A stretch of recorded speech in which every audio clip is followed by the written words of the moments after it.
On some dimensions, I'm optimistic. On others, I am less optimistic. Certainly, there are a lot of forces in place that makes change away from the automobile very difficult. The land use that has grown up around the cities, I've mentioned sprawl, makes transportation by anything other than automobile very, very difficult. You can't provide say, heavy rail public transportation of the sort you have in New York City out somewhere in the suburbs. There just isn't the volume to pay, if you will, for the extraordinary costs there are of building those kinds of systems. But yes, there are ways of improving the system and improving behavior. We have this idea of congestion pricing in the transportation field, and this is enabled by the intelligent transportation systems ideas that we've talked about earlier. So the notion here would be to use pricing as a way of changing people's behavior, to make particular kinds of trips more expensive, particular kinds of trips less expensive, to try to entice them into behaviors that would make sense from a systemic point of view, makes sense not only for them, but makes sense for the traveling public at large. So you know all about Easy Pass in New York City, so one can electronically collect tolls as one zips by the toll booth at speed without stopping. Well, once we have that kind of electronic capability, one can change those tolls, and one can do it not only at toll booths, but one can do it along the entire stretch of infrastructure, and one could even start thinking about doing it with GPS so that one is monitoring the flows of vehicles and one is charging the drivers for using the roads as a function of the kind of car they're driving. For example, a less polluting car would be charged less. As a function of where they are driving. If they're driving in a congested area, we want to give them incentive to not drive during the congested period. We would charge them more.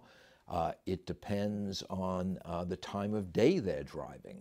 If they're driving at the height of the rush hour, well, that's going to be more expensive than it will be to drive 2 hours before or 2 hours after the peak hour.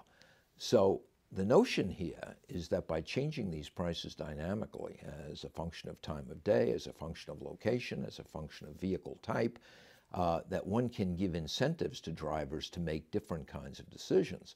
So the notion here is that one can perhaps have a lower need, a lesser need, I should say, of building more infrastructure that is built for peak hour capacity by enticing people to drive at some time outside the peak hour.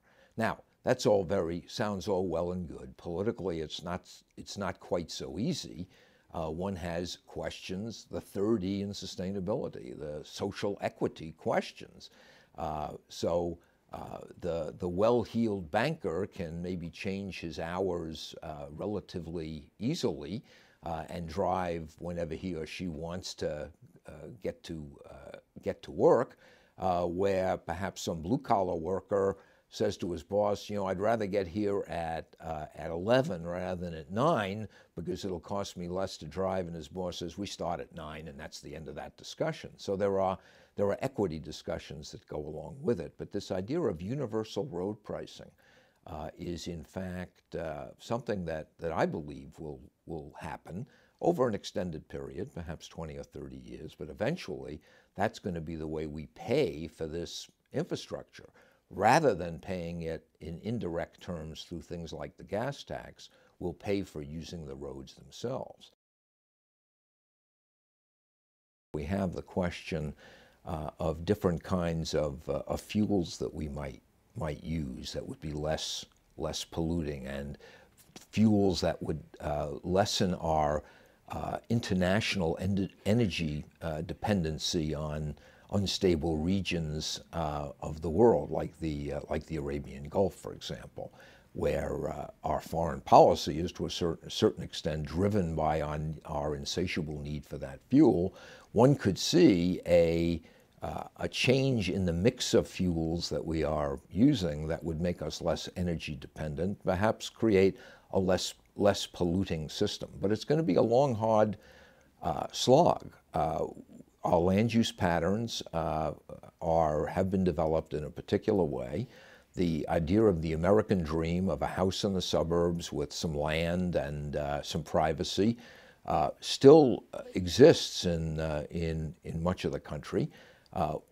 Surely there's been some modest flow of people back from the suburbs into the cities, which of course would be a good thing from a transportation perspective.